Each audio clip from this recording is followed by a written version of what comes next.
Hey everyone, welcome to Pop XP. Hey everyone, And before welcome the to Pop show XP. starts, make sure to click that subscribe button and click the bell to get notifications when we go live and we upload awesome new content. And don't forget, if you can, make sure to share our stream on all your social media outlets. We appreciate it, and thanks for helping us grow the Pop XP channel.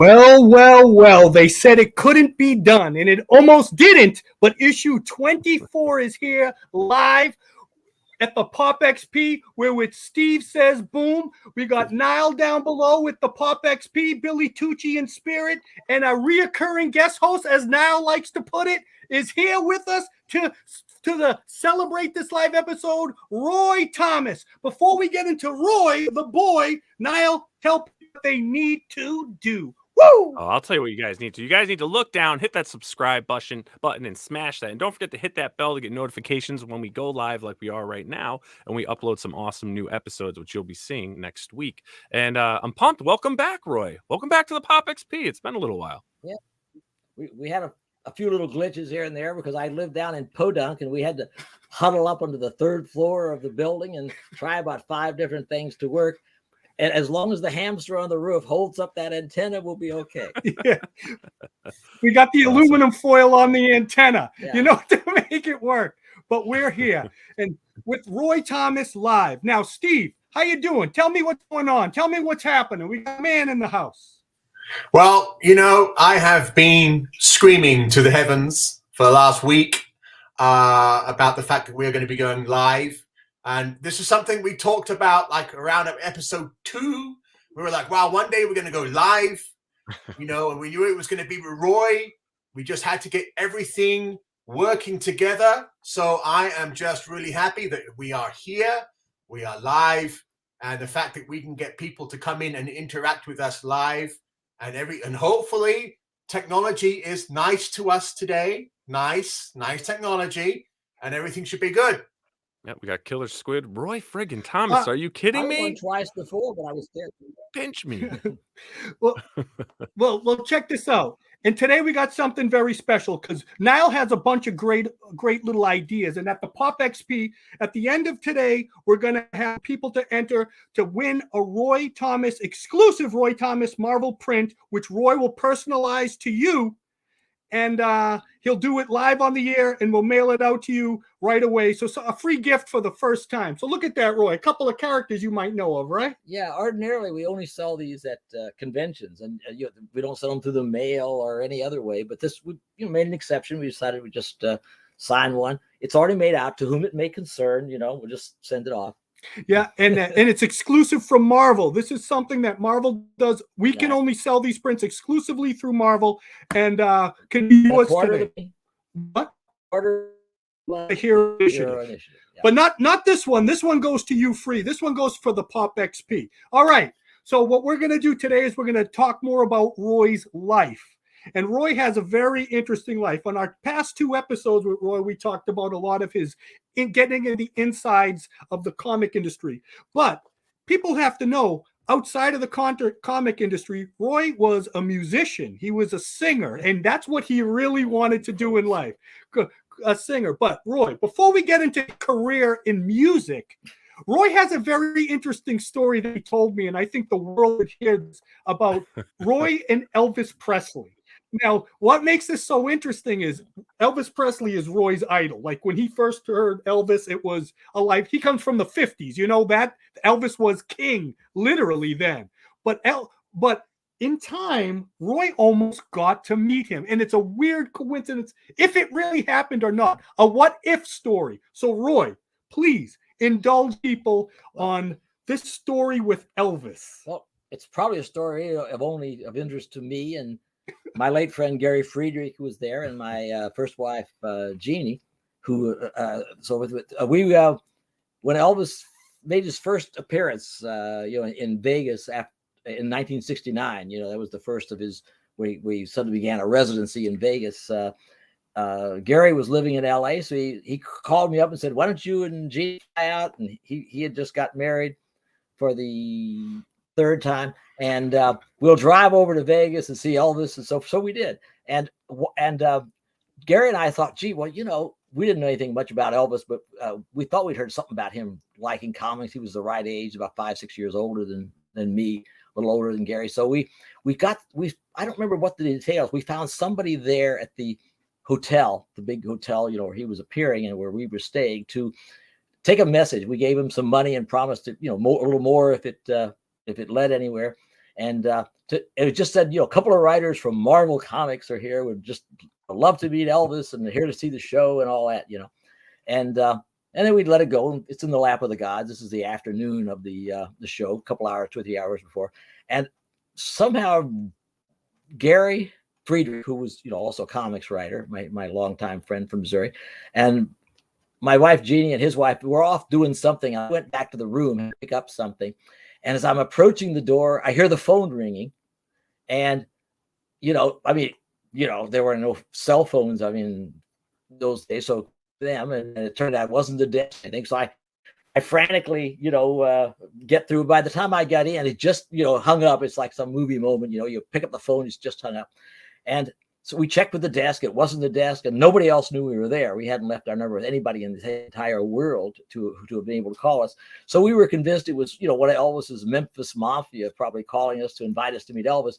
We decided later, if we had just said that we were, instead of saying we were from Marvel Comics, we should have said that we had both fans as kids of Captain Marvel Jr. Elvis would have probably come out to meet us himself, but we could never prove it. But Gary and I, and even Jeannie, who wrote me, really said we were convinced. We almost got a chance to meet Elvis, which is of no great interest to anybody except to me and Gary, and maybe Jeannie. But that's it. It's not much of a story, but you did meet Elvis at one time, though, didn't you? No, didn't you see him go into his car and all that stuff? No. I saw him on stage 5 times. I never got any closer than anybody else. Okay. Saw John Lennon going into our building.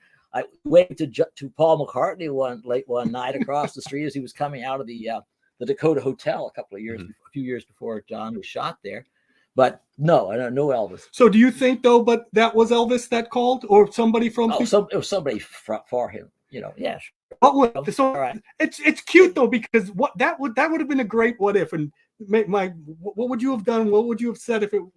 How would you have felt if it? Well, I would have been usually particular self and say, like that and everything. But I've been corresponding with Elvis's uncle Travis, who was the gatekeeper at Graceland, and who had been, I think, in jail with Elvis's father, though I didn't know that till years later. And we exchanged a few letters here and there. So I sort of had a couple of connections, and I knew a girl named Presley who was a very distant relative of his, evidently, or something, who was a student at Jackson, Missouri. But no, I had no more connections. It's a nothing story, particularly, except to me, worth of Elvis would have been, one of the people I would most have liked to meet, just because I admired his singing, his music so much. And speaking of Gary Friedrick, who Roy was talking about, who is the co-creator of the Ghost Rider with Roy and Mike Son Plug. of Satan, too. And Son of Satan and Mike Plug. You were in a band with Gary for many years. Yeah. And all that. Tell us the story of this is what people don't know this, but Roy would have rather been a music performer than having anything to do with comic books. Yeah. And I had everything but the talent. That was it. I was just that one little lack, But tell the story about how you and Gary started a band and came in. It goes with that. It was that in '58 we were doing a high school to try to help a friend of ours get elected student body president, and we were doing a takeoff on George Washington at Valley Forge. We were doing funny. They were having fun, actually, playing ping pong, no freezing involved.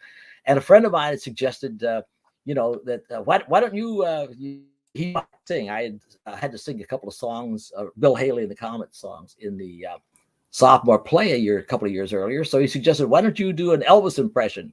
nobody was doing them that much then. I mean, a few people, but nobody around in our neighborhood. Nobody even had a guitar. And says, why don't you pretend to be Elvis? So I got my friend Gary, who's a couple of years younger, who played the drums, and another friend, Pal Hacker, played the piano. That's all we had, because we just knew a couple of numbers, and we did that. It went over real well, and we did it around town and in a couple of talent contests and things like that. And everything, and that's where the picture comes in, really. There was a photograph. That's 1958 was the year of that. So look at this right here. This is something that's that a friend of ours, Beverly Haas, found a clipping from a summer of 1958, and just sent it in to me like a week ago. I have never, if I ever have seen this picture before, I have no memory. That's me on the right. Pal Hacker, and there's Gary, the only photograph ever known of Gary with anywhere near a drum. So Gary's with the drums and Roy has the guitar. Yeah, I was 17. Gary was 2 or 3 years younger, and so forth. And that led a couple of years later in '61. Gary decided to start a new band, and he got me to be the vocalist and a couple of other people to be guitarists and so forth. And for about 3 years, until the Beatles kind of wiped us out, like they wiped out a lot of American acts that were much bigger than us. We had a lot of success, but we had almost every. I think I said Alter Ego Friday was probably Saturday night, actually, at the Rolo Fun, the local roller rink. After the was over, at 9 o'clock, we'd come on with a couple of breaks for a couple hours, and and just do our songs. And if we made 10 or 15 bucks a piece a night, that's big money to us in those days. We'd get a 6-pack of beer and go sit by a riverbank and celebrate. That was about the height of. I never enjoyed anything anymore in my life that I enjoyed that. I was never rock idol because I didn't look right. I couldn't see what was going on. I refused to wear glass. No rock singers wore glass at Buddy Holly, and I didn't care much for Buddy Holly, except for That'll Be the Day. And so I could never see what these people were dancing to. I couldn't see anything. We had a good time, and never made any money at it. Occasionally we played as far away as the Arkansas border, an hour or two away, but it wasn't any great shakes. I never was under any delusion we were gonna suddenly get discovered. But on the other hand, if there had been a Colonel Parker suddenly come up and I'm going to make you a star, we'd all been ready. But it was not to be. And I just look on, that was a fond memory, and I'm just overjoyed to have not any pictures from the professional band days. Nobody ever dared take a picture of that, I guess, but at least a couple from the high school thing that preceded it. It's nice to have those. Yeah, my God. So it's funny. So what that's going to lead to, and here we have an exclusive something to show. Now, Roy, we're going to play something. Can you, before we start playing this? I'll get a little background for a second. Yeah, please get back. Okay. Now, yeah, go ahead, Roy. Okay. Around the turn of 1966, Gary and I had moved in together about a few weeks after he moved to New York. And a few months after I did, we moved down to Greenwich Village, to a place with the now little better known address of 177A Bleecker Street. In between McDougal and Sullivan, in the heart of the village, second floor walk up. And we were having good times, being kind of not really bohemian, but, we were just, and that's very near Washington Square Park, with the big arch. And Gary and I I remember one morning, or I don't know why, we were just walking around there, and suddenly somebody, probably is more like Gary than me, but we suddenly started thinking we should write a song, about Spider-Man. Gary wasn't working for Marvel yet; he was working for Charlton. Just started to work for Charlton. I'd got him a job up there, but I was, and so we started. And somebody, again, maybe Gary, came up with the first line, which was "Nobody loves you when you crawl along the wall," and we sort of went from there. And although the real model of it, although it was sort of a Coasters kind of song, you remember the Coasters, those Yakety Yak and all those things. Yep. But I always think the real model was the song Alley Oop by the Gargoyles, as far as I was concerned. But we wrote this song. It's called Look Out Here Spider-Man, which I think is the same title of the song that 6 months or a year later became the theme of the first TV Spider-Man. But the cartoon. The cartoon. But they have except for that one line, they have nothing else in common. Ours came first. Well, and so a friend of mine, Len Brown at Topps, who later wrote for Tower Comics and so forth, he became the producer. So he set up a studio session with a couple of guitarists he hired, me singing, Gary on drums, Gary's new girlfriend and a friend singing some kind of girl group backup or whatever, and we actually recorded it. And we took it to Roulette Records and they threw us out, and that was kind of the end of it. But the thing was, that thing was lost for so many years. And Roy has a habit of never telling me something, and then I'll find something, and I'll be like, "Oh my God, Roy, what's this?" And he'll be like, "Oh yeah, that was this, and that." It makes me want to jump off a bridge. But that was actually lost for a long time. Well, it was in the bottom of the closet. That's if you got that as lost. Well, it was there. It just I didn't remember it. And when we discovered it on the day in Missouri. They were having Roy Thomas Day. Remember that? They were having a parade, and they were going to give a key to the city. Yeah. And it was a big thing. But do you remember who found? No, I had a copy. I just had to dig it out. It was there. Oh. And somebody in Jackson did some engineering work on to kind of restore it a little bit, and everything. And I can't remember his name because I didn't ever even meet him, but he did a great job on it. So it exists. Unfortunately, I mean, it's not like it's a great recording. We would have loved to have been, if we sing it, if somebody else had taken it and we had just got money as the writers, that would have been okay. But nothing ever happened with it. But it wasn't the best song in the world, but it wasn't the worst either. So it was never played publicly. Stan liked it. Stan liked it? Did he? Well, he gave us permission to take it to Roulette Records if we wanted to. But the thing is, of course, Stan didn't own the company. Now, what Martin Goodman would have said if we'd suddenly got a deal, I don't know, because he was also, before long, he made another deal for Spider-Man. We might have been able to sneak in there, maybe not. It didn't matter. The roulette guy told us that, this is the old kind of it's ever coming back. And a lot of it did coming back. And of course, roulette was so crooked anyway that we'd probably got screwed out of any royalties. But it was nice to have done. That was the climax. And I'm glad the record exists. And maybe it'd been better if it was lost. And I could say, oh, this wonderful lost record. But I can't say that because it exists. And anybody can hear it and tell that it isn't. Right. And what we're going to play in its entirety for the first time live, when it was, and it's been, who fixed it again? Who fixed it? I don't know. Somebody in Jackson. Yeah, somebody in Jackson cleaned it up and all this. It was so staticky and stuff. And this is the best recording ever. So we're going to play it. This is an honor for me because this is a piece of history. Gary Friedrick in the background with the two girls and Roy doing so. We're going to play the whole song in its entirety. What's it called, Roy? Why don't you announce it before Niall plays it? It's called Look Out, Here Comes the Spider-Man. No relation to the later song from the show. 1966. You forgot to say from the vault of Roy Thomas. More the tomb, really, I think, than the vault. From the bottom of Roy's closet. All right. You ready to play it? Here we go. I had some visuals please. to tie in. So let's check it out. Look out! Here comes Spider-Man! Oh, here he comes. Look out! Here comes the Spider-Man! Oh, here he comes. Look out! Here comes the Spider-Man! Oh, well, who's that man dressed in red and blue? Oh, here he comes. Look out! Here comes the Spider-Man! Well, if you live outside the law, you know he's gonna get you. Oh, here he comes. Look out! Here comes the Spider-Man! But that creepy guy is riding for a fall. Nobody loves you when you crawl along the wall. Look out! Here comes the Spider-Man! Look out! Here comes the Spider-Man! Well, he picks up on a felon who's committing a crime. Here he comes. Look out! Here comes the Spider-Man! And he saves a pretty girl just in the nick of time. Here he comes. Look out! Here comes the Spider-Man! He does a lot of work, but he ain't got much bread. Baby, how's about we go and spin us a web? Look out! Here comes the Spider-Man! Look out! Here comes the Spider-Man! Springing from the rooftop, crawling on the floor. Spider-Man is there to fight the villain some more. 1 minute you see him, next minute you don't. Black widows go out with me, but the pretty girls won't.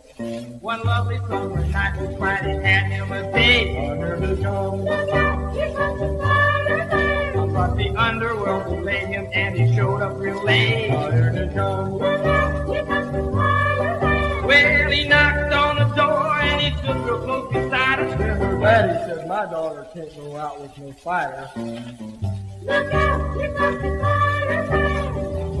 Look out! Here comes the Spider-Man! Riding on the subway, creeping on the bus. You can bet old Friday's having some undercut. The girls think he's awful, and the scared to go near. When you look like it's her last back what folks don't think is sincere. Well, someday Spider-Man is gonna change his ways. Oh, here he comes. Look out, here comes the Spider-Man. He's gonna find a way to really make him some hay. Look out, here comes the Spider-Man. He's gonna change his style and stop getting crook. The girls might like me better if I'm in comic books. Look out, here comes the Spider-Man. Look out, here comes the Spider-Man. There he is. Look out, here There's that comes the Spider-Man, brother. Spider-Man. Step on him. Somebody get him. In here, Wally. Somebody step on him. Get him.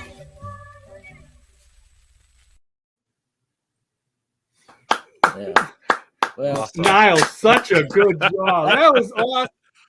that distinction of the world culture would not have been heard. That was awesome. Now, if they only You had got a hell of a shot voice. of at Carnegie Hall, I'd be real. I could die happy, but nobody had recorded that. Oh man, it's great. But just think though, that's a piece of history. You got Gary Friedrick on with the back vocals, and the producer Len Brown, who was a young executive at Topps Comics, who co-created the Mars Attacks cards and wrote a couple of the very first Thunder Agent stories for Wally Wood. Things. So, we had 3 professionals, on that. So it was a fun thing. We hoped we'd make a few bucks, but mainly we just had fun with it. and he was at Bleecker Street, which, like he was saying, is the Sanctum Sanctorum where he was. So thank you. That's the first time that's ever been played, and I'm glad that you gave us a chance to do that. Thank you. Yeah. Well, don't blame me, folks. It was his idea to play it. Go ahead, Steve. I'm sure you got stuff to say to Mr. Thomas.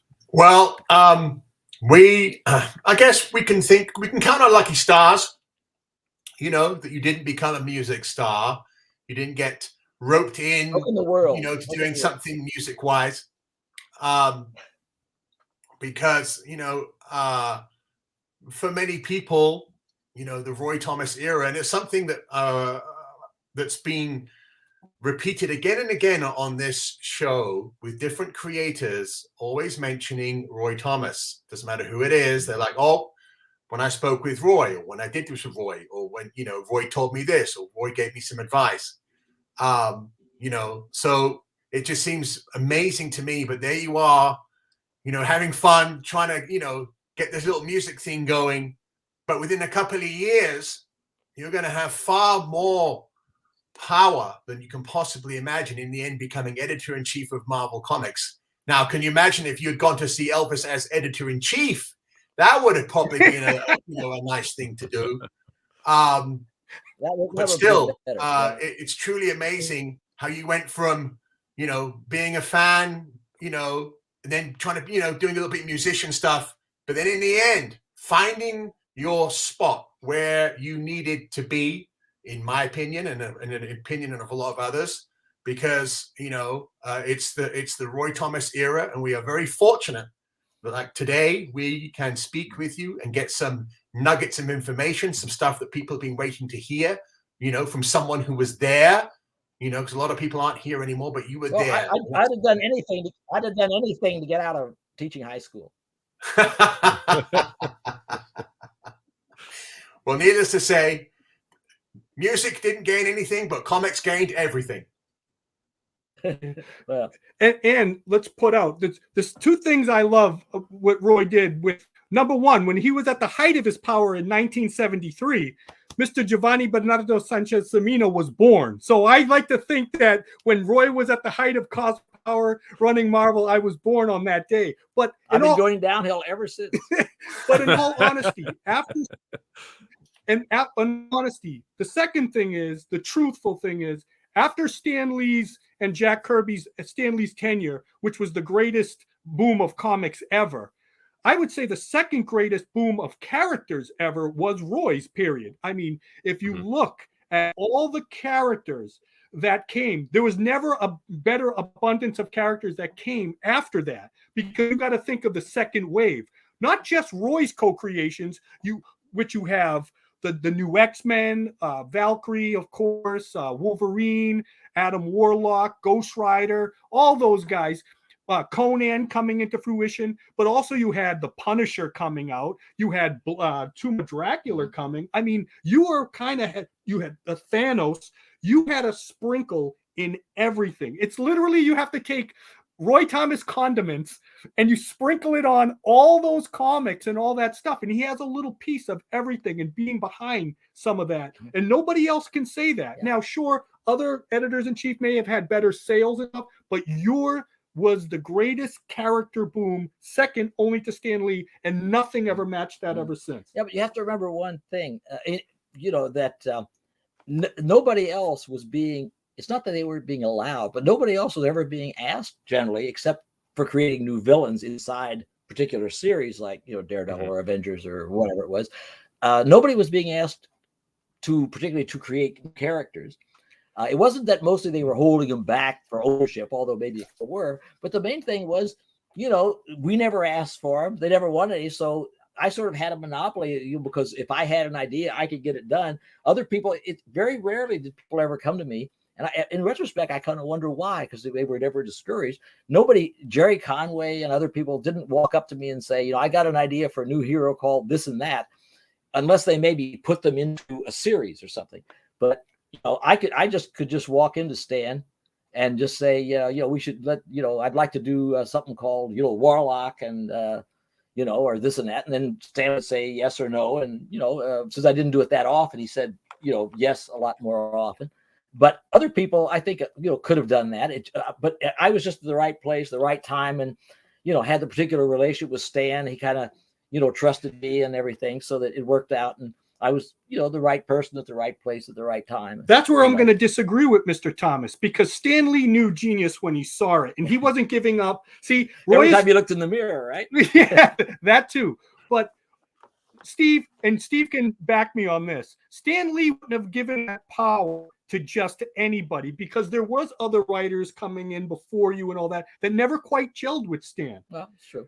When he met you and he started seeing what you were capable of doing, because there was other people there too, Stan Lee would have never relinquished that power if he did not have faith, because he put his heart and soul in those comic and those characters. And who did he trust doing that, which was probably one of his hardest decisions, but maybe the easiest answer was Mr. Roy Thomas. And don't let Roy be taken away, because I think that's the truth. He just knew that I would do I would at least try to do about anything he wanted me to do. I mean, I had my own idea, I didn't even agree with it, and I would tell him to, and he never liked that.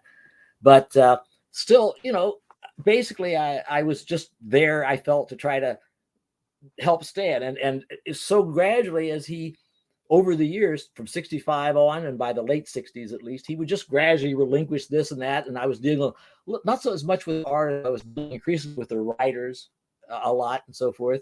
And, to some extent, artists, and, and handing out story assignments, just taking stuff off his back so that he could talk to colleges and do all the important things, that he wanted to do. Yeah, and that was okay, because whatever he needed me to be, I was willing to be, because I was just there I wanted to work in comics. I was really happy to be working in Marvel once I had kind of stumbled into it. I really, liked them. So, so whatever Stan needed me to be, I would try to be. And once in a while, I would try to reshape things or argue about it. But, we didn't have that many core disagreements. So it wasn't a case of me having to do a lot of things I didn't like to do. I was just got a chance to create a new character or do a new story or hire another artist or writer or bring somebody in. It was fun. And you seem to do a good job at that, Roy. I mean, Stan thought so. He wasn't good with a compliment. He said this to me a number of times. And, when I would suggest people to him, Tony Bella and different, said, you said you have a good eye for talent. And I said, well, I don't know, but, but so did he. After all, he hired me, right?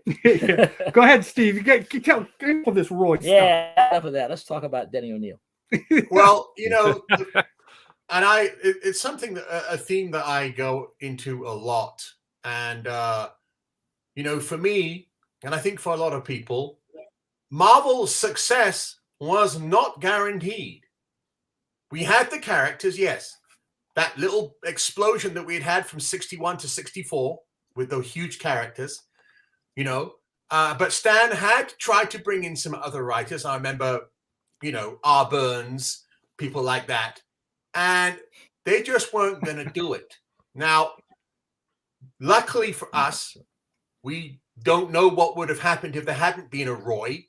And because Roy was not only a catalyst for being able to carry on with the same story quality, but Roy was also able to bring in others to carry on this wave, okay? The Jerry Conways, the Steve Gerbers, okay? And that second wave pushed everything on, and it became extremely successful. Marvel blew up like wildfire. And the reason, that I can say that is because for many years, I wrote down every single title that was published, with pencil and pen through the years. And 1975 was a massive year, massive. And then slowly but surely, 76, 77, 78, and 79, it all began to drift away. Marvel's worst period for creativity and bringing out new titles was 1980-81. Nothing really came out. It was awful. And then in the early 1980s, it began to make a comeback. But it just goes to show you that nothing was guaranteed. And what I tell people is, you have to remember that Roy, he could have dropped the ball. He could have been like someone's like, well, I don't get it. Maybe he could have been like a perfect DC person and gone over and wrote World's Finest. Okay. But that wasn't going to work at Marvel. And that to me is the amazing thing, is that when you read those stories, when you transition from a Stan to a Roy, there is no drop in quality. It just goes straight on. And that is, the highest compliment that I can give. And Steve, exactly. And the other thing I always stress, people don't realize, Roy brought that fanboy enthusiasm to comic books. He doesn't even realize, and this is crazy about this guy, he doesn't even realize that it was that enthusiasm, that fanboyness, and that willingness to write these characters because you love them and you wanted them to. You just weren't writing these characters because so many of the people beforehand, they would pick up the title. Oh, yeah, it's Superman. I'm going to write a Superman story. It was a guy that salivated over these characters, and he knew that he could make them great because he used all his fanboy knowledge from his golden age stuff, reading all those all-star squadrons, all-star comics and all that. Yeah. And you brought that. You were the guy that brought that. And then who picked up the reins after that? Was the Jerry Conways, was the Jim Starlins, was the Steve Gerbers, was the all of them, David Allen, Marv, Marv. They were they were. See, then Claremont and Claremont. They were the guys that came after that, brought that second wave. As you said, Steve, it went straight through. I always called Roy sophisticated Stan. Stanley was very surface. It was awesome. It was action, but it was what you saw was what you got. Roy got sophistication is my middle name. But Roy had depth there. It had a lot more. It had a lot more stuff going on. Case in point, Conan. Nothing like that was ever done in comics. That was so revolutionary. And Roy, to quote Quentin Tarantino about your Conan run, that was the greatest run of comics in the history of comic books. He said that, not me. Yeah, except that he also said it was by me and Gary Conway. Jerry wrote the movie. He was thinking of the wonders. Go ahead now. Give this guy something. Come on. We're talking. Yeah, I got my question for you is why Marvel? You have the big two then. You had DC, you had Marvel. What brought you over to Marvel? Yeah. Well, basically, I didn't like DC. You probably know that, I worked for them first. I came to New York to work for them, to be the assistant editor of the Superman line, which, then had 7 or 8 books, including World's Finest. And, but I just, Mort Weisinger, the editor, was such a sadistic guy. I could have maybe made it. I was determined to try but there were 2 things that worked for me. One was, I did have in my back pocket a fellowship to study foreign relations at George Washington U in Washington, D.C. And by the end of the summer, I still could have gone off and done that. And as Woody Allen once said, in case of war, I'm a hostage. That would be what I probably ended up. But the other thing was that I got in touch with Stan Lee just because I wanted to meet him, and through a weird juxtaposition of circumstance, I took this writing test. I didn't meet Stan, but I took this writing test, and just, for a lark as much as anything, really not really thinking about quitting the job. I was still hoping the DC job would kind of work out, even though I thought that Stan was writing the best comics, and I thought the Marvel comics were generally better by that stage. And then about, when Stan wanted to meet me secretly on my lunch hour, this Friday after I wrote this test, and offered me a job about 15 minutes or so after we met, it was a foregone conclusion. I was not going to go on working for somebody that, practically reduced me to tears, and made me wonder if maybe I hadn't made a mistake coming to New York and everything. So that I just immediately accepted. I said, just offer me a job, I'm yours, and that was it. So basically, I as a matter of fact, Marvel was the third company I worked professionally for, because also while I was still back in Missouri, I had written 2 long distance stories and sold them to Charlton, what became the last issues of a particular Blue Beetle run, and that Son of Vulcan character. But that was never a serious, job, although, it all meant something to me. Suddenly I was a professional writer, $4 a page, but, I had 2 comic books coming out even before I moved to New York. And so I was real thrilled, and I just wanted to I didn't think of it as a long-term career. I never made any plans in my life that were more than 6 months or a year ahead. I've never had a long-term plan. Where do I want to be in 5 years? That's alive is the closest thing I would ever think. And, so I just wanted to be in the field, and as long as I could, hang in with, with all 10 claws. And that's what I've been doing since, with varying degrees of success since 1965. And this is the genius of Stan Lee. Think about that. It was very stifling, and he was very stuffy at DC. They weren't going to let you spread their wings because politics were always involved, and they wanted to do something better than they do, like Mort Weisinger. He may ask you for ideas or something, and then he would take those ideas and write his own story. Yeah. But the gift of Stan Lee is he let Roy spread his wings. The gift of Stan Lee was he let Steve Ditko spread his wings, and he let Jack Kirby spread his wings, where he gave him those gifts, because none of other people didn't have that creative freedom. And that's where the Marvel method comes in, that he let them do their thing. And that's why it was so prosperous. That is the editorial genius of Stan Lee. But he wasn't a non-directive editor. I mean, okay, so Jack did a lot of that plotting, but Stan, he only could do that plotting because Stan knew that Jack was going where he wanted him to go. When Jack deviated, if Jack went off in too much of a tangent, Stan would rein him back. And, and I know he was kind of unhappy with some of the things Steve was doing during that year or so when Steve was doing all the plotting, but he said in that that came out after Ditko had quit. Maybe Ditko was just about quitting at that time, but he said that came out in this Herald Tribune article that came out around the turn of 66. That Steve, he actually said, I mean, if Steve hadn't quit already, he probably would have over this. It said, Steve Ditko, he's plotting the book now. He thinks genius of the world, but it's working out okay. It's kind of interesting to work this way, and I'll let it go until the sales slip. I mean, the funny thing is that's absolutely true. It sounds like, but it was absolutely true. At the minute that the sales had slipped a little bit, Stan would have reined Ditko in and, and started directing the thing very well. If he and Ditko can't get along, let Ditko draw the stories. He's going to write it. He's in control. He's the editor. He decides if anything has to be redrawn. If Ditko or Jack does something he doesn't like, he controls the dialogue. So therefore, he can change the plot. The thing that Chris was saying the other night that he and Don Byrne argued about, that because Byrne would get upset because Chris would write a story and change some of the motivation. Well, Stan did this with Jack all the time. It's not a case that it was smart or not, but he figured he's the editor. Once Jack has done his drawing, it's Stan's job to either do a good job or a bad job. Mostly he thought a very good job, of course. He was the #1 Kirby fan. But, but it was still his responsibility. If the sales dropped or anything happened, Martin Goodman, the publisher, was not going to go to Jack Kirby or Steve Ditko or Roy Thomas later and chew them out. He was going to chew out Stan Lee. So, Stan, he gave people freedom if he felt they earned. He didn't give other people the same freedom. Everybody was on different leashes.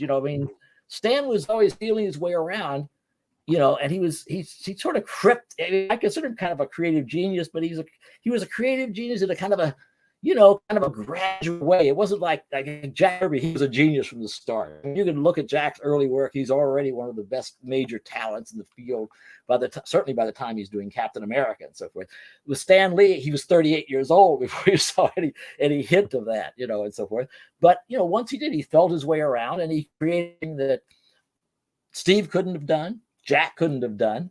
I don't know if anybody in comics besides Stan could have done it. I certainly don't see any evidence of it. Anybody, I don't see anybody at that time at DC, Marvel, or anywhere else that could have done what Stan did. I couldn't have done it, and neither could anybody else I know. I couldn't have, even people I greatly admire, like Harvey Kurtzman, they couldn't have done it in that atmosphere. They couldn't have done that kind of superhero thing. Stan saw what was needed. He had just the right people. He knew what to do with them. He knew how far to let them go. Granted, then later on, they end up thinking they did everything. And they did a lot. Maybe they did more than 50% in a lot of cases. But the fact remains, Stan was always there, and he could. And the nice thing is too, you can prove it because he didn't just do it with Stan and with Jack and Steve, right? I mean, he sold books with Dick Ayers. The Fury book sold very well with Dick Ayers. Gene Colan, not really a great saleable artist. I mean, he was more an artist, but his Submariner and Iron Man and stuff did pretty well. Wally Wood was not noted that much for selling a lot of superhero comics as his stuff. Romita had been doing romance comics, and within a few months of Romita taking over Spider-Man, it became best-selling book. Stan and John were working together. It became the best-selling book at Marvel. Several other people. Don Heck, he was not a major artist, although a good one. And Avengers was a good selling artist, and so forth. I mean, Stan knew how to get the best work out of people. He couldn't have started without Jack and Steve, but he showed that he knew what they were doing and he understood it enough that he could kind of clone it and end up getting a lot of other people to do good work. Maybe not the level of Steve and Jack, but good enough work that suddenly had a universe that he had, was only kind of an ad hoc creation, really. Steve, you said it the best. When you see Stan Lee, or Kirby by themselves, you can see their faults. Like in Silver Surfer, it kind of goes on a little more without that punch. And then you see Jack Kirby by himself. It's too much punch. I forget what episode it was, but you said it perfectly. But when Stan Lee, they reined each other in and they could control each other. And they probably hated when each one was testing them. It brought out the absolute best. And you could see it in the Fantastic Four, in all those Avengers, and everything they did. I mean, especially in the Fantastic Four, fighting every step of the way. And it just got better and better and better and better. Incredible how that. So Roy, I got a quick question for you.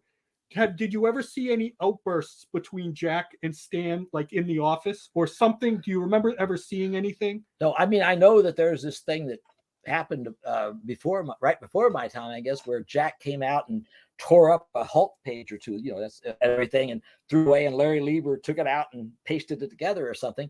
And I guess they had an argument. And of course he absolutely demolished John Buscema over Silver Surfer #4, which led John Buscema to hate him for the rest of his life on a job that Stan later decided was one of the best jobs he ever worked on, and totally he had raped John Buscema over the coals for it, not ever realizing how much John hated him for it. But the thing is, I saw little bits of Stan's. Stan was never interested in browbeating anybody or just lording it over anybody. He just wanted to get the work done, and he was not a grudge holder. If he had a big fight with you, and we had a few, I threatened to quit a few times here and there, but as soon as it was over, it was like it never happened.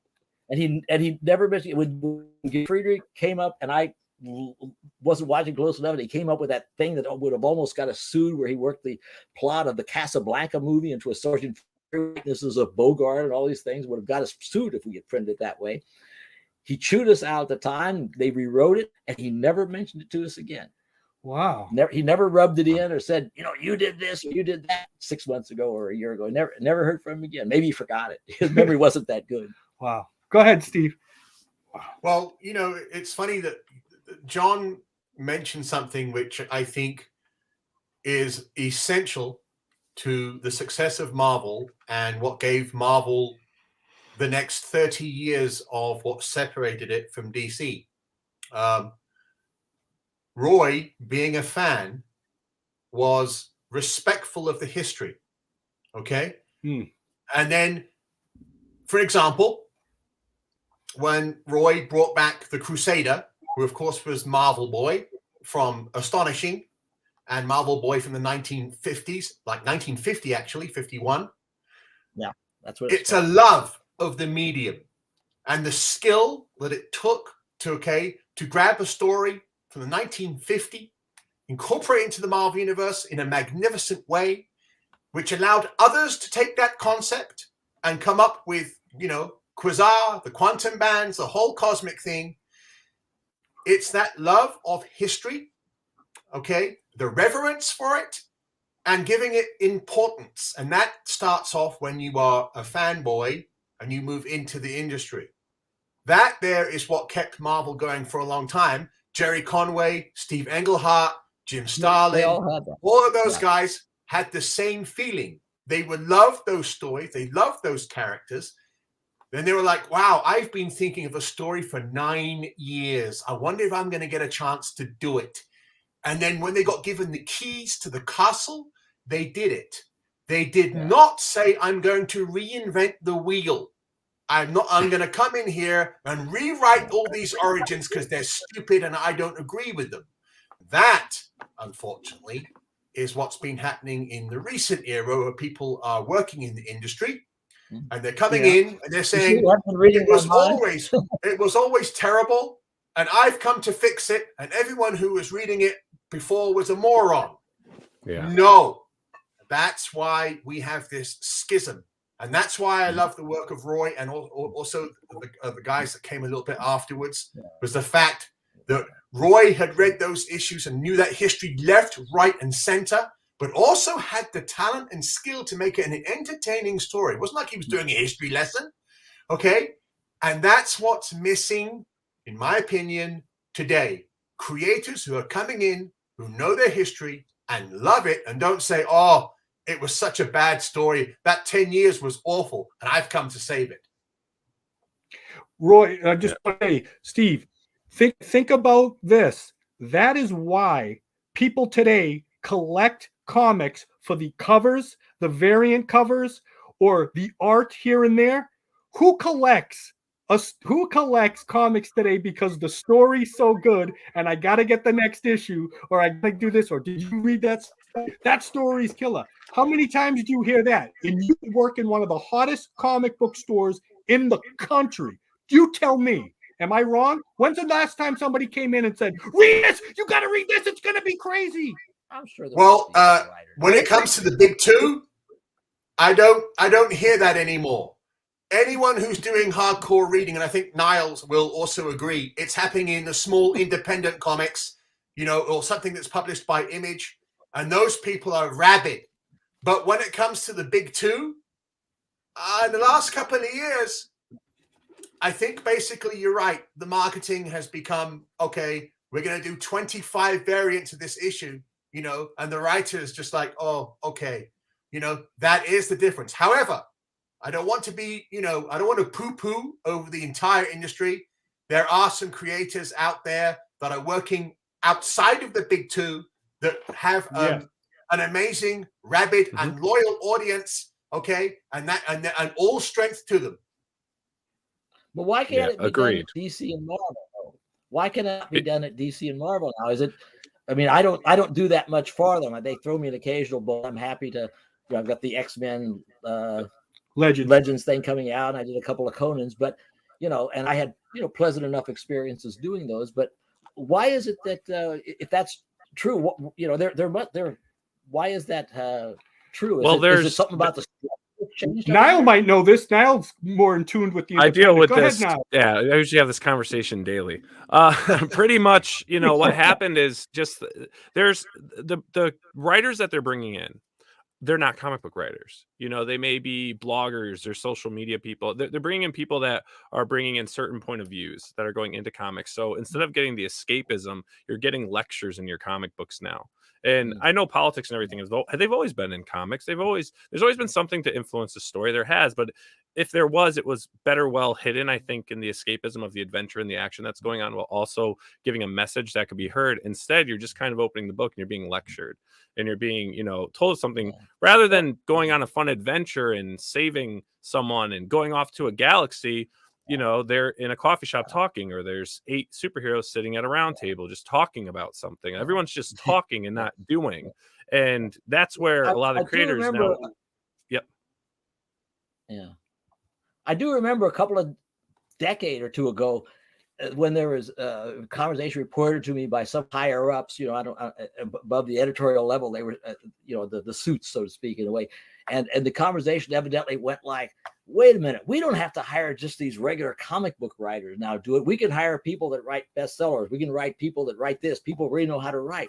And I was thinking, it occurred to me, that the people who would do that would be the people who don't understand anything about creativity. Because I'm not saying that couldn't happen. You bring in a writer who's written a best-selling book, and they're very likely to have some good idea. There's nothing wrong with that. They may or may not.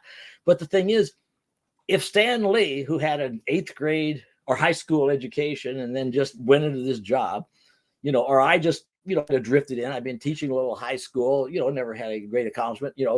Marv taught a little bit. Len didn't go to college. Jerry started for 3 weeks or something, and as did Gary, and other people did. A few of them had a college education, but nobody had a lot of great accomplishments. And yet, these are the people that invented the Fantastic Four and Spider-Man and Daredevil, and on a lesser plane, even the Vision and Wolverine and the stuff and the stuff that Marv stuff and Len's stuff and all this stuff, both at Marvel and DC. What makes you think that you can automatically duplicate that just because you bring in other people who are good writers? It's not just about being good writers. Stan Lee and I and the rest of these guys, nobody ever claimed we were the best writers in the world. But as far as comic book, we're probably better than those guys that, are on the New York Times best-selling list. I mean, yeah. Why because you not? guys were Why going would into they it think that? because you were fans of a lot of snobbery. Yeah, a lot of the writers, you're part of the greatest generation of writers. Everything, we're also fans of comics. You guys knew the history of what you're doing. Some may have been like thrown into it because they might have wanted a different career path, but ultimately they went into it. They fell in love with it enough to really just reshape everything. You don't have that nowadays. But it's also we have to almost became a dirty word or something that did, because it's almost like they were saying that the people who got in because they were fans, that was what was wrong with it. We needed these professionals to come in as opposed to these guys who were just fans of comic books. Yes. Well, that was I think part of that same conversation, and it was totally stupid headed. It was just idiotic. And I got to say something really quick. Isn't it funny? Those deplorables, let's say, that they came in from nothing and they just were fans of that. They are the greatest writers because they are the ones that changed the world. All those bestsellers and all that stuff, you may hear about it for a year, 2 years, 3 years. But let me tell you something. Spider-Man's going away. Fantastic Four is never going away. Wolverine, Vision, the Avengers, those guys are ever. They may have dips up and down, whatever. But think about those people that didn't have those educations and just went in there because they wanted to do a good job. And just because they didn't have a bestseller, who's the comics? Who's the stories that changed the world? Changed my world. I'm sure it changed yours and millions of others too that any bestseller did. That's incredible. That is that's like so what Billy Billy says it. A lot of these new creators don't understand that they're standing on the shoulders of giants, and like there's a legacy you need to build, and that's what's kind of been going on. Is the guys, everyone that came before wanted to carry on that like adventure and stuff, and a lot. If you talk to a lot of guys still in the industry that are now doing all these crowdfunded independent books, they're doing it, but they're doing it on their own because you don't get that support from the big publishers, which are also now run by major corporations of people that may not even ever read a comic book. That's another big thing. It's a different world now. It's a different world.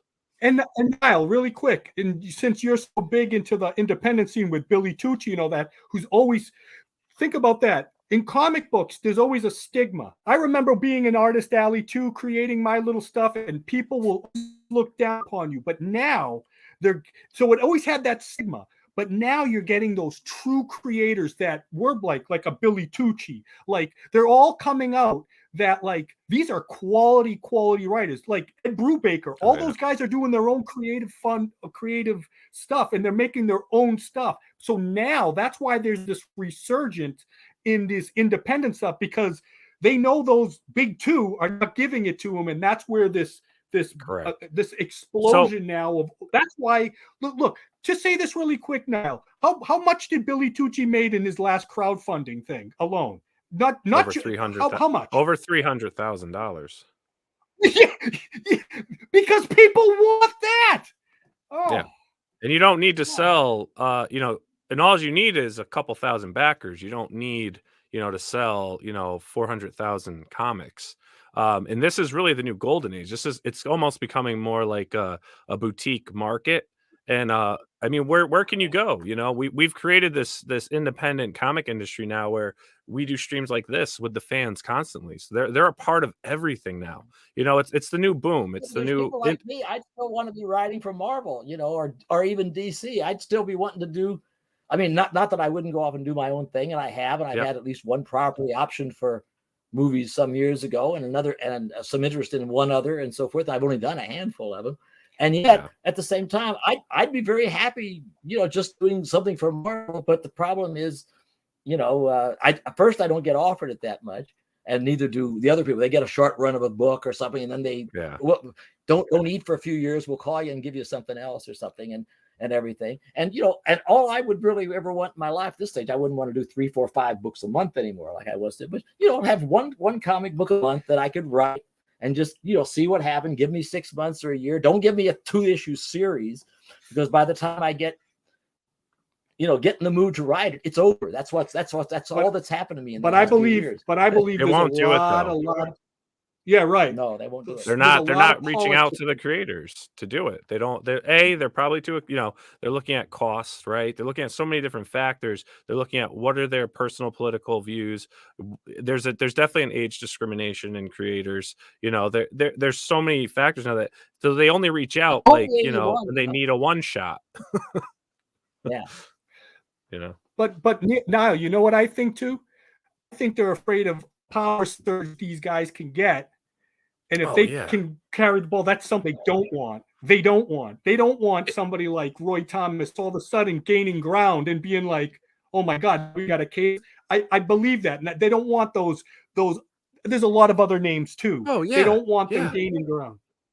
Hey, you know what? If they brought back, if they started hiring, for like Batman, bringing Chuck Dixon back, doing all this stuff, I think you would see sales soar. So we obviously know it's not about sales numbers. And this is, I don't want to get into too much of this talk, but, there's so much more to it, because if they just brought certain creators back, and now and then they do, but if you're thinking major numbers in sales, if they actually brought some of these creators back into some of these series and gave them a chance at the run, or gave them a good section of a run, you would see sale increases, because all of a sudden the fans will be like, oh, they're back. So they're going to at least check it out. And if it's good, they're going to stick with it, because we don't have runs anymore like we used to have. Right. Because if there's one thing this industry has proven, those characters are forever. They can always bounce back. Batman can always come back. He can be down in the dumps for so many years, but you give him a good writer and something, he'll bounce back. So case in point that Roy, let's just segue now, because I just want to go really quickly into Roy's X-Men Legends. He actually has a 2-part. They restarted that whole series, and Roy actually has they gave Roy 40 whole pages. 40 whole pages. And I'm happy to have it, but it's actually, I needed more. I tried to get 3 issues, but they couldn't quite extend it. Tell them what. But just I'm happy to do them. I had a lot of fun with it. Right, August 10th it comes out. Can you talk a little bit about X-Men Legends that's coming out, Roy? Okay, the idea was to have me and several other people write stories that took place at a time when we were doing the books. I'm not sure who the other people were, but in my case, I had 2 runs of the X-Men, starting in like 66, and then again through the end of '69. When Neil and I were doing it, it was mostly Neil and so forth. And I decided that I wasn't that interested in that because I never really liked writing the X-Men anyway, except when the little time when Neil and I were doing it together. So one time I ever really, it was really a lot of fun. And but even there, I didn't see that what I should pick up from that. What was I going to do? After that, I could have come up with some story. But I thought what would be more fun was that from that point on, the X-Men didn't appear as a lead in a comic again until I came up with the idea of the X-Men coming back as the international group, which was, somebody else suggested an international group. And I said, let's make it the X-Men, let's do this and that. And appointed a couple of people to do it and then left the company. So I didn't even have a credit on it when it finally came out. But anyway, the thing is that I figured rather than do that, I do one of the other things. I would just do a story that took place in between. And so since Wolverine was, good character, I decided, well, let's see, I was looking at that Wolverine, Hulk Wolverine story, 180, 81, 82. And I discovered there were some missing moments in there. At the end of 181, the Wolverine laid out, stretched, unconscious, and everything, and the Hulk goes off to another thing, and then a month later you pick up, here's the splash of 182, and they're standing practically next to each other, the Hulk and Wolverine. Something's happened between. Wolverine's back, they're not fighting, he's just standing there. What happened? So I decided that I would try to do that, and the there was willing to let me do that, and I had a good time with it, good art, and and had a lot of fun. The only frustration is it's 2 issues, Right. And so leading some. Now I gotta live another 5 or 10 years until I get a shot at something else, I guess. But what's going to be special in that is me and Roy were talking about that. And Roy was saying to me, he was like, "Hey, did something this ever happen with Wolverine?" And I said, "No, it never did." So you're going to have something very special about what happened with Wolverine between 182 and then into Giant Size X-Men #1. And it explains a mystery that a lot of people have wondered about for a lot of years about the art. It has to do more with the art, really. Right. And a change that was made and so forth. It's a minor little touch, but of course, hey, that's what I'm famous for, right? Minor little touches. And so that take some little trivial thing and build a whole story out of it. And so what's great is these are in continuity. What he's actually talking about actually happened between this. So I find that fascinating. And I just want to point out, Roy had a name of a colonel in there that he named it something, but he couldn't use the name because it was too close to something else, right? That's what they said. Yeah. So Roy ended up using my middle name in this. So you're going to have a Canadian guy with the Nice. Spanish name in there. So that's great. So I forget who suggested that. So just so you know, Colonel Bernardo, when you see him, that's this guy right here. Part Nice. of Department H. In lieu of a raise, you see, to my manager. Go ahead, Steve. Give us something. So, Roy, there is, we were having a conversation the other day, and this sort of segues quite nicely into what we've been saying about people coming in and reinventing the wheel and doing brand new things. So I want to take you I back. couldn't agree with you more. Right. Yeah. I want to take you back to, I don't know, probably quite a controversial time over at DC, where you're working away, and all of a sudden, we have something called Crisis on Infinite Earths. So, in many ways, there was some rug pulling going on, and I don't know how much you were in love with older DC continuity and stuff like that, but you were there working. And suddenly there was a new system going to be coming in, and you had to work within the system. You did, I think, 5 issues of All-Star Squadron, which crossed over with the Crisis story. How are you feeling about it? You've seen All-Star Squadron, and you can ask me if I was interested in DC continuity. Did you ever see All-Star Squadron? Well, again, it's just a question of, did you feel like the rug was being pulled out from underneath, certain DC aspects? How did you feel about it? Because it's because you obviously are old school. You worked at DC before, and now you're going to be in a new era. It's going to be the nice, shiny 1980s. Yes. I felt it was absolutely unnecessary to do. whenever the Earth 2 stuff, which was one of the main things that was causing problems, was handled by people that knew what they were doing, which was me and Julius Schwartz. It's not that nobody else could know, it's just nobody else was kind of in charge of them. We kept it pretty straight. It was only when people started messing around and didn't know what they were doing, and there was nobody in charge to stop them from doing it, that things got very confused. And so I felt it was totally unnecessary. But the thing is, DC had decided they were going to do this. I couldn't complain about it, because that's their business. It's their business, and all they messing around with me on is like one title or so, or well, two with Infinity 2 to some extent. They were kind of screwing around on, but nobody was trying to hurt me. This was just an idea, I guess Marv, maybe with help from Len, I don't know, and Fred, came up with it. It was to solve a problem that DC felt it had. I don't know if to what extent Marv necessarily felt they had it, but DC felt they had it. Marv and Perez came up with a solution. It was a wonderful series, beautifully done, beautifully written, beautifully drawn. But I saw which way the steamroller was headed. So I figured, well, I'm taking the king's shilling, so I've got to get behind this. So I gave Marv and who was my main contact there, every bit of cooperation I could. But he was always aware that I didn't feel it needed to be done, but it wasn't my decision to make that. If I at any stage could have just said, no, we're not going to do this, it would have been stopped immediately in the middle of an issue or a page or a panel. But since I couldn't, I figured the next best thing is, cooperate with it, help, do whatever I could, since I was in control of so many characters, an All-Star Squadron and Infinity Incorporated, and along the way, crassly make some money out of it by doing a lot of Red Sky and other stories.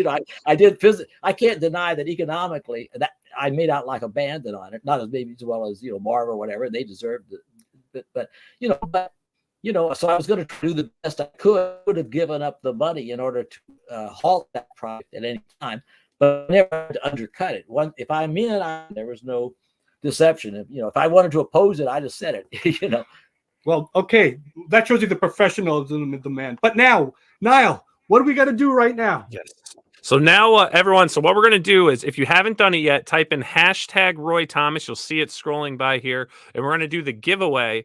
And then also, while we're getting ready to do the giveaway, start piling in your questions. If anyone has any questions, I know there's been a bunch of questions coming through as we've been chatting, but we'd like to open up a little bit of Q&A. So if you want to copy and paste your questions in, let's start loading those in now. And what you're going to be winning, and I'll put it up here, is the print. And again, can you guys explain how rare it can be to get this print? Yeah, well, yeah, you can only get this print through us. As I said earlier, this is an official Marvel print, and I actually bend the mouse to my will, if you will. Basically, I didn't want Marvel to ever do anything else with this. No variant covers or anything.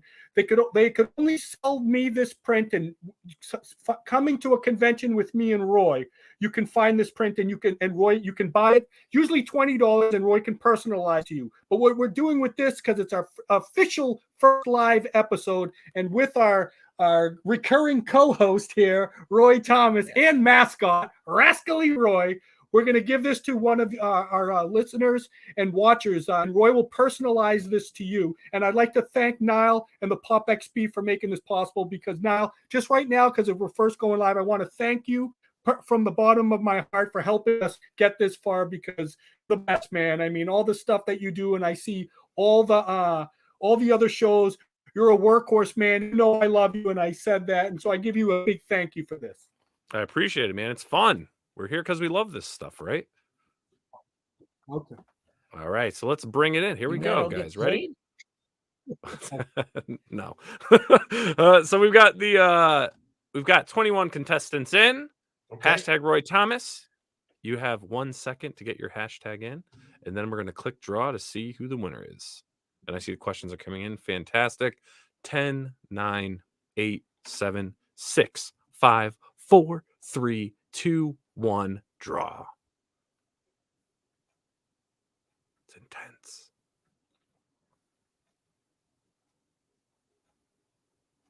Boom. Full Killer 3644 is the winner. If you are in the chat, Full Killer, please type in your name and what you would like signed. And DM me through Twitter or Facebook your address and information so we can get this print over to you. But Full Killer 3644 is the winner I don't think of that's what the they were print. right. Great character too. Fool Killer was a great character. Good old All Steve right. Gerber, right? Yeah. Yeah. Fantastic character. I never Very read any cool. of that stuff, but I know that was Steve's character. Yeah. Gerber. Yeah. Fantastic. Awesome. All right. What else they got to do now? All right, we got some Q&A for you. Again, Full Killer. If you're still in the chat or streaming, we'll also post the winner on social I'll media if they sign it happen later, to. Yeah. Yeah. In case they've stepped out and jumped through other streams, we'll get that to you. If by any chance Full Killer doesn't get in contact with us, I'm gonna do a draw again, and we'll just do a runner-up because sometimes you never hear from them again. So I'm gonna just do a quick draw. Yeah. Here, just so people know I'm not. We'll do a runner-up if. All right. Oh, Brian Blevins. Well, we know he's definitely here. All right, there we go. Was Billy, did I see Billy Tucci's name in there too? No, you know what it is? It's because I type in the chat. So obviously, if that came up, so Brian Blevins, you're the runner-up. Full Killer 66 is in the house. Oh, get out of the way, Brian! You're out of here. All right, Brian. There you go. Sorry, buddy.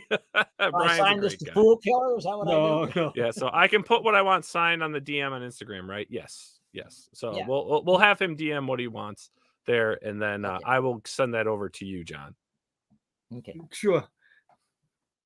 Perfect. Congratulations again. That's awesome. I wanted to win it. It was all a plan. Sorry, Blevins, it was rigged. We just wanted to get your hopes up. Blevins is a good friend of the show. He comes on and co-hosts now and then and everything, and we've got some stuff in the works with him. So that's cool. So let's see what we got for some questions here. I'll make the answers brief because I know we don't have much time. Yeah. All right. From Brian Blevins, how was the transition of writing Thundar the Barbarian and Conan the Barbarian cartoons? How much did you need to pull back because it was a cartoon? Well, I never actually wrote the whole cartoon. I liked the idea of it. I told Steve I'd love to make a chance at it, but then I got started. And I think that I was so busy, and I really hated writing cartoons, animated cartoons. I wrote, a handful. I wrote a Plastic Man for years, a couple others, one or two others, but I just didn't like it much. So I did the plot and various things, and I think I told Steve, I appreciated his offering it to me, but I just didn't have it in me. I just, it was writing. I'll tell you, frankly, it was writing for little kids. I had no damn interest in writing for little kids. I didn't have to do that at Marvel or even DC, and I didn't have any interest in doing it for TV. So therefore, I really couldn't get interested. It just bored me to tears. And but the character was a good character, right? And Roy is talking about Steve Gerber. It was Steve Gerber. Steve Gerber. Steve Gerber that was behind that. Fantastic cartoon. It was a good cartoon. Yeah. And I then wanted to write it as a comic book written. Wanted to write it, but I wasn't interested in writing it as a TV cartoon. Okay, and then Clone Geek, what was your favorite movie adaptation of a superhero comic? I don't know. I have a certain fondness for Age of Ultron, I got to admit. And Morbius was a lot better than people thought. They got their knives out for Jared Leto, I think, but it wasn't really a good movie. I don't know. I'll tell you, the last couple of Spider-Mans are probably as good as anything. But my favorite probably of all time was the first Avengers movie. The last two, I didn't the way they ended, even though they were well done. And Ultron had a few problems, but that first Avengers movie, I think that was to me that was the height, and no other movie has ever quite done for me what the first Avengers movie. The idea of bringing those characters together in a way that nobody ever would have thought 2 or 3 years earlier, me included, would have been done on the screen. That was so monumental that all the other stuff from there with 5,000 Easter eggs and cameos and this and that, it's still just a footnote to the first Avengers movie. Very cool. Awesome. I got to ask, are you interested in the new Elvis movie? Oh, yeah, sure. I'm always interested in stuff about Elvis. Hoping to go see it, as soon as humanly possible. It looks, pretty good, except I know I'm going to have trouble accepting anybody else. It's there's, Kurt Russell came pretty close years ago and so forth. This other guy doesn't look like Elvis to me, but if the movie's good enough, I'll be able to get into it. But it's going to be hard because he just doesn't. I look at him, I don't feel Elvis, and everything, or as close to Elvis as I feel it could be. But then, it's not his fault. He's going to do a good job, and it sounds like a good movie. Priscilla likes it. What the hell? I'll give it a shot. There you go. I actually agree with you on that. I don't see Elvis, but anyways, Apex Comics. Question, Roy, are you creating and writing an independent new title? Are you doing any independent work? Yeah, I'm doing a couple of things. We're going to get probably one of those funding things, going for through Heroic Publishing for the alter ego superhero character that I made up, the Captain Thunder and Blue Bolt series I had done for them, which was once optioned for a movie, and the Anthem, which is sort of an World War II. I've got a couple of other projects, in the works that I can't talk about that are this and that, but what I really want to do besides alter ego and so forth, what I really want to do is I want to write my autobiography, because that would just be a lot of fun to do. And alter ego by itself practically takes up so much time that I can't seem to get to it. And yet I can't suddenly, I can't quit doing it for 6 months, or something and write something else. So I don't know how I'm going to resolve that. But writing my autobiography interests me more than writing comic book now, but I still want to write a few comics. Now, if Marvel would offer me a regular book, or DC, a certain book, 6 issues or 12 issues, I'd drop anything, alter ego included, to do it. But other than that, I'm more interested in writing my story, not because my story, my autobiography, is worth a book or two or anything like that, but because the way I would want to write it, it would be more like a one person's journey through a particular time, in comics, which includes, as a fan of from the late golden age, the late 40s on through the 50s, and then as in the 60s, and getting to it.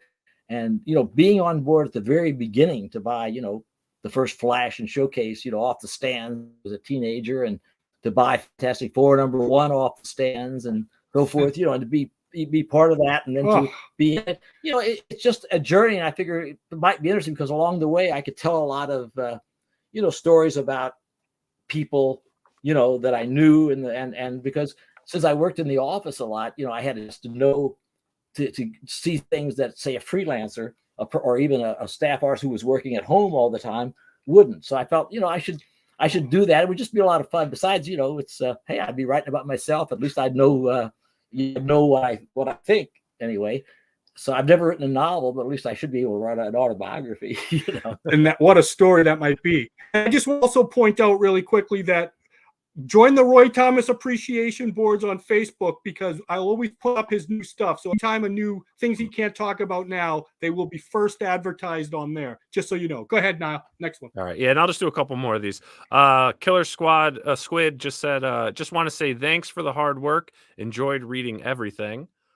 Oliver Villar, Roy, how did the idea for Hulk 142, They Shoot Hulks, Don't They, come about?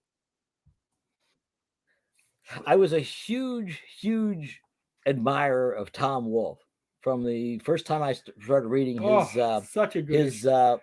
journalism, his and everything. I read, Tangerake, Flake, Streamline Baby, and of course I worked Tom into a Doctor Strange story a couple of years earlier.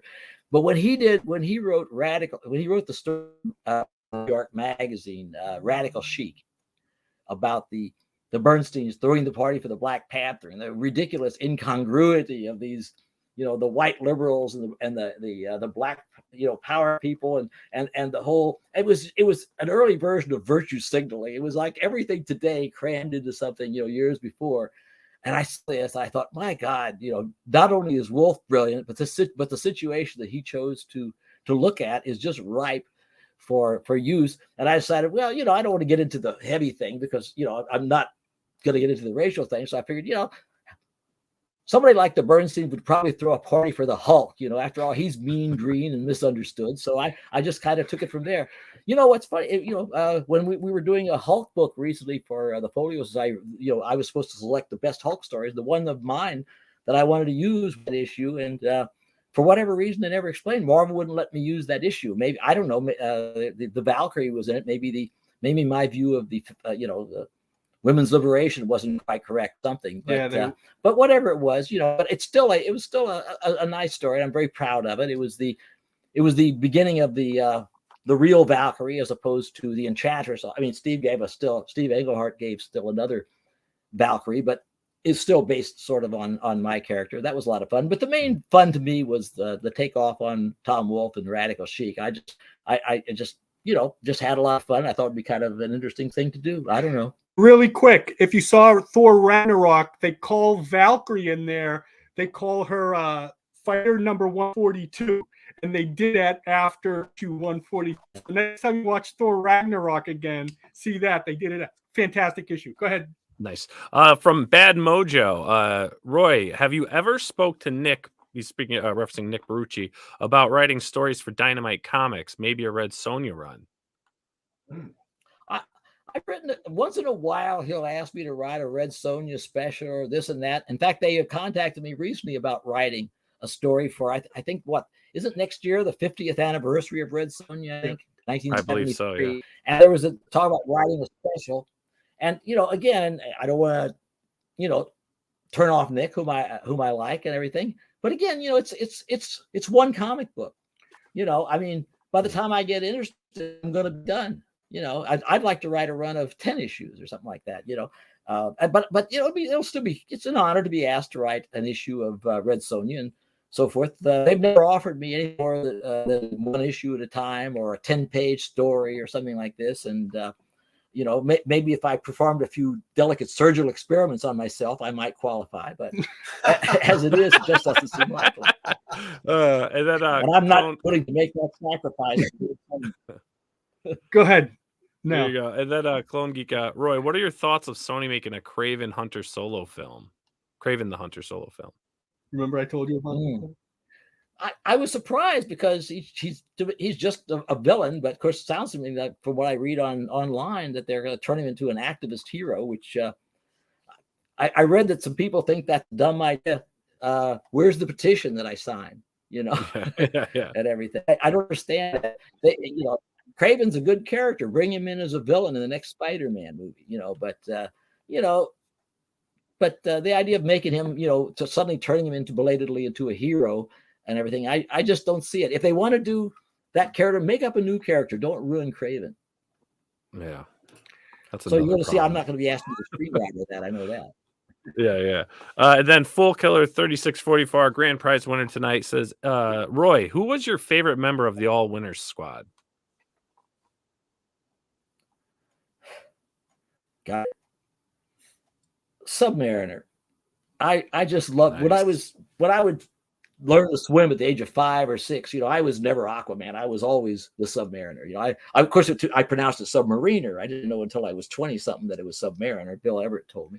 But and the second being Human Torch. I was never a big Captain America fan. He was just Batman with a shield to me. I like the guys with some kind of superpower. Yeah. So those were my favorites, Submariner and the Torch. But Cap was a good character. And really quick, when Roy was taking me around his town where he was growing up, he was showing me all the places, and he showed me the pool that wasn't a pool anymore, where you used to play the Submariner in. Yeah. He used to play the Submariner in this pool and all stuff. That wasn't public pool and stuff.